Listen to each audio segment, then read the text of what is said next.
rest of it freezes. I haven't checked it, but I haven't checked it for Nashville on Friday, Saturday. Let's see.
Good evening. Welcome to Oconee County Board of Commissioners meeting. Today is Tuesday, March the 29th. If you're joining us virtually to comment during the public comment portion of the meeting, please use the raised hand feature in Zoom. After a moment of silence, we're going to ask Mark Thomas to lead us in the pledge of the flag. Please stand.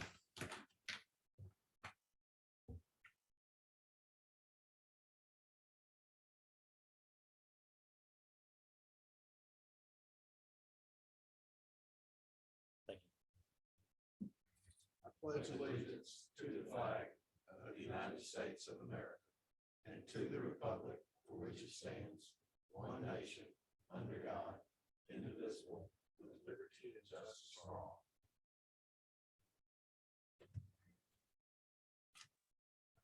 First item of business will be to approve the agenda. Make a motion to approve the agenda as submitted. Second. We have a motion second. All in favor? Aye. Thank you. Motion carries. Next item is statement or remarks from citizens. This is for anything not on the agenda for tonight. Anyone virtually? Thank you. Any statements or comments from commissioners? I'll announce it Thursday night of this week at 6 p.m. will be the first quarter town hall meeting. You can attend in person or virtually via Zoom, and that connection is on the website if you'd like to join. It's your opportunity for citizens to meet with your commissioners and voice comments, concerns, and questions that you might have. Next item we discuss the acceptance of the sanitary sewer easements, assignments of easements, and right-of-way deeds to Oconee County. Yes, thank you, Mr. Chairman, Commissioners. This is the routine acceptance of conveyances of property to the county for each quarter. Very good. Any questions on this? I'll be all right for consent agenda. Yes, yes, sir. Any public comment? Anyone virtually? Thank you. Next item is discuss the Caterpillar tax refund settlement. Daniel? Caterpillar discovered that they had been returning quite a bit of property for taxes incorrectly. Probably been doing it for about 10 years. State law only allows them to go back 3 years to collect for us to reimburse them. So in some meetings by Zoom, of course, with David Brady at Ernst & Young, who's assisted Caterpillar in this, and with the Clark County folks and our folks, we went through all of it pretty carefully and determined that the refund for the last 3 years amounts in total to about $1,080,000. Oconee's share of that is $462,200. I'm sorry, read the wrong line. Oconee's share of that is $614,689.21. And of that, $438,736.63 is school district money. The rest is ours. There'll be a true up between us and Clark County, so that essentially both sides wind up paying $500,000 roughly. I'd say this was routine, except it's a big number. But we've been collecting money for 10 years. We probably shouldn't have been collecting, so we actually come out pretty far ahead on this. The recommendation from all the parties, tax assessors, tax commissioners, the county attorneys on both sides, is that this be approved. Board of Commissioners has to approve it, and it would be paid in December once we are, the tax commissioner has enough money to do that without any problems. Very good. Any questions? So what you're, Mr. Chair, Yes. So what you're saying is that they will be paid all at one time? Yes, And the second question, I assume that the school board knows, yes. okay, they're aware that they got to stroke a check. They actually won't have to write a check. It'll just come out of what Commissioner Riddle, Tax Commissioner Riddle accumulates. So it'll be perhaps less painful that way. Okay. Thank you. Any other questions? This will be all right for consent agenda. Any public comment?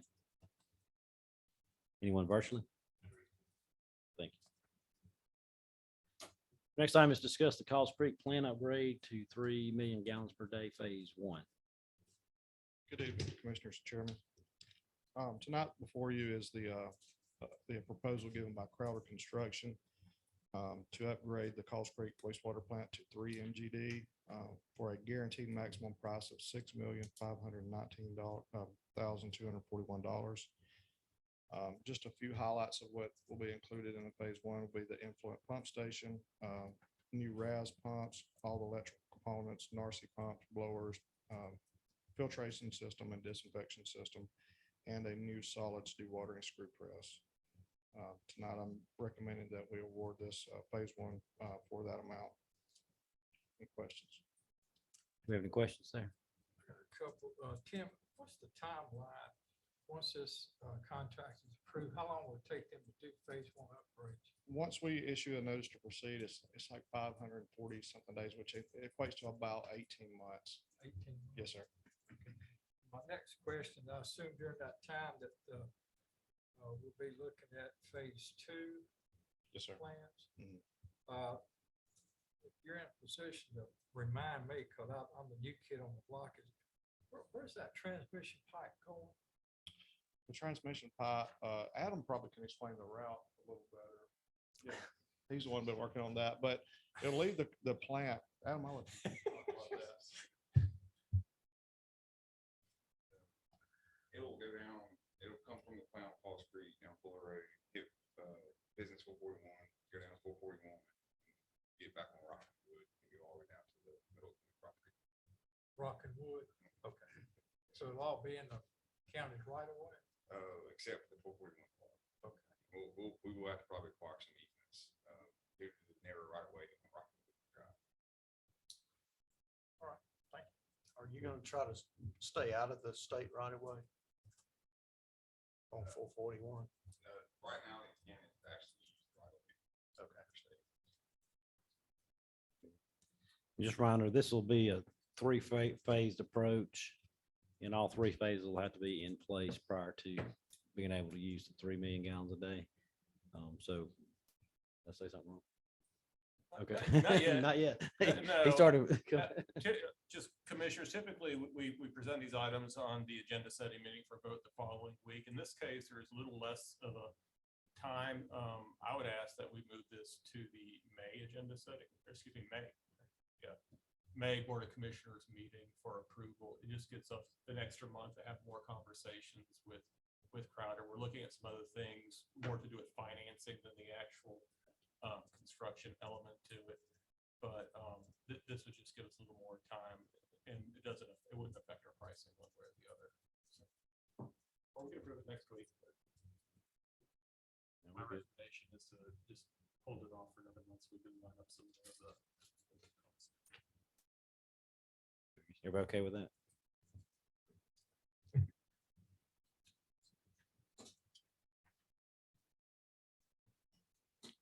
Next item is the update on the administrative building. Thank you, Mr. Chairman, Commissioners, and this also aligns with that timetable. This is just an update on where we are with the administrative building itself. We're driving toward a guaranteed maximum price. I'm anticipating having that before you at the April agenda setting meeting. And we do anticipate, so we have the $14.8 million in the bank for the bond. We anticipate it being on budget through significant value engineering. It's no surprise that it's been an interesting time to procure materials. We're anticipating a groundbreaking date of June 6th for now, weather permitting. So in the meantime, we've been driving towards progress itself while we're working on getting the price to within budget. So our contractor Matthias has been released to get the subs for grading, concrete, masonry. A lot of these have lead times that exceed a year to procure. So there's a lot of limitations as far as getting the materials. So where we are as far as the overall process, civil documents have been submitted to the state for review. We've received the comments back actually really quickly. And the second round addressing the comments have been submitted back. That's the NPDES that the state has to review for erosion control. The civil documents have been submitted to Oconee County for the land disturbance permit. And the building permit, we're anticipating submission to the county next week. And then a reminder, there's a separate concept working through, which is the roundabout at the entrance of the facility. GDOT has looked at the preliminary concept, and the revised concept was sent back to GDOT for review last week. And the phase 2 of the ICE, which is the intersection control evaluation study, has also been submitted to GDOT. So the roundabout pricing will come out of a separate pot from the overall administrative building. We anticipate that occurring sometime over the summer. Those kind of line up together. It'll be folded up under the Matthias contract to have a single there. And so 44,000 square feet of the facility. We're excited about it. We're also looking at the potential of doing the facility shop concurrent to it as well, if that can work out with the timing. So a lot of different moving parts coming together at one point.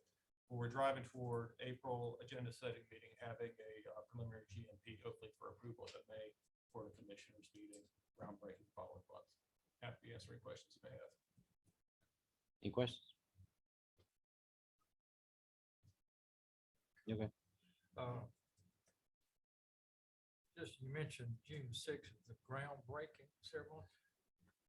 What's the anticipated ribbon cut?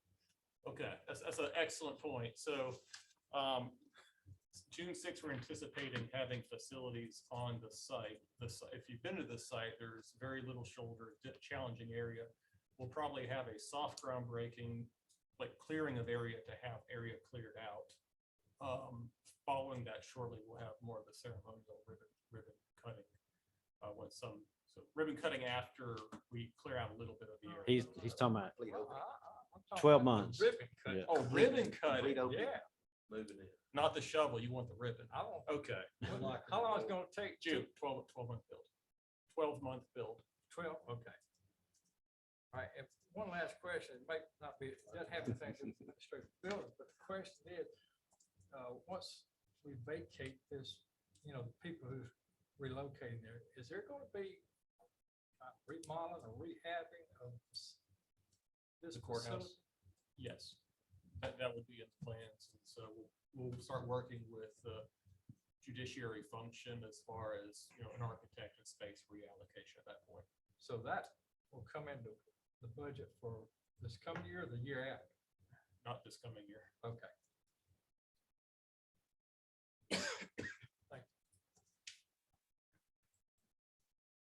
Any other questions?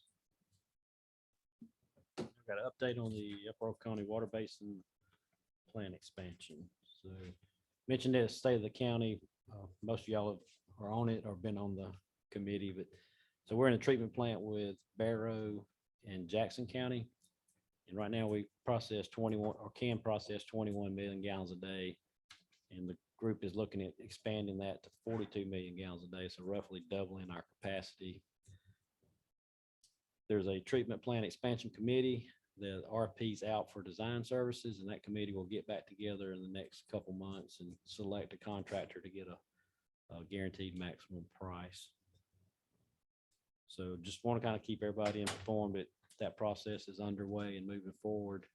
And then as far as financing that, that's one of the things that Tim's going through a financial study now, looking at our different options on how to proceed with funding for that. So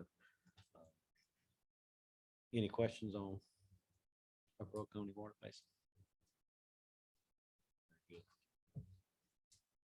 good. And then our next item is the update on the Cold Springs Road closure. So if you remember back in September 2020, we authorized the temporary closure of Cold Springs Road between Snows Mill Road and State Route 53. During that time, we went back and through an open records request from a citizen and also some additional work that we did with the E911 to get accident reports or CAD information on accidents at those locations. Between August 14th, 2019 and September 15th, 2020, which is 1 year prior to the closure, we have recorded a total of 6 crashes at that intersection and 6 injury dispatches, or excuse me, 5 of those were dispatched as injury accidents from E911.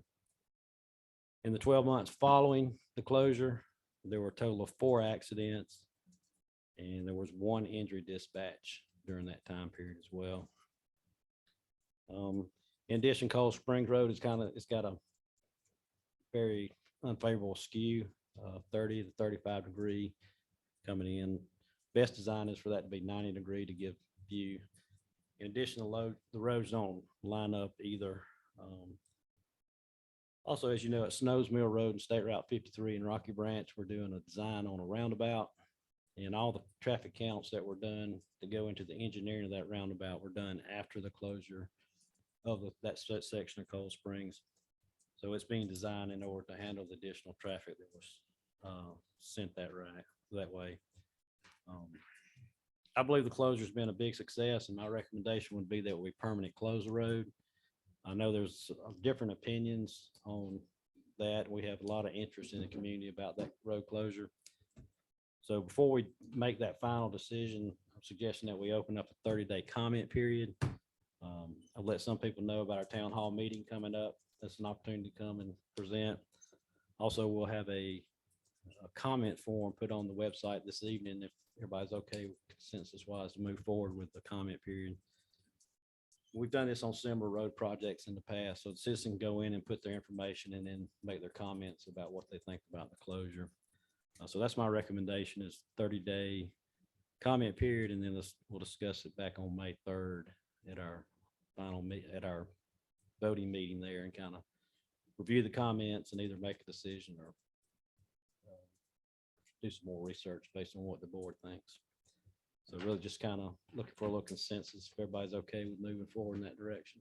Or if you have any questions on the closure period. What's the time frame as far as the 30-day comment versus when we talk about it at May 3rd? I mean, are we gonna have time to digest the comments, or we're gonna see them as they come in? Yeah, we'll see them as they come in. So we won't just wait till everything's in. Typically, we'll get a batch of them probably once a week and distribute those out. So you can kind of keep up with what's happening. And we don't even have to make a decision on the 3rd. We can decide we need more time to digest it or do some additional research based on some comments that we do get. So it's not a hard and fast. And this just be an action to permanently close. We can get rid of the barrels out there and kind of do what we got to do to keep people from cutting through now.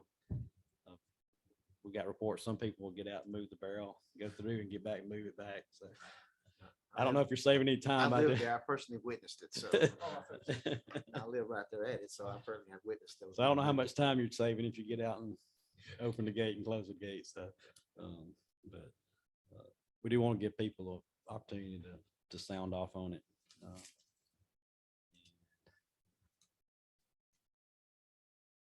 Any other questions on it? You missed the thing. All right, cool. Oh, we will need a short executive session for land acquisition and litigation. Make a motion to go into executive session, discuss land acquisition and litigation. We have a motion second, all in favor? Aye. Thank you. Motion carries.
might go get it for you. Barbecue. You won't eat that. No, you don't. We need a motion to go back in regular session. So moved. Second. All in favor? Aye. Thank you. Commissioner Sacks, Motion adjourned. Second. we're adjourned.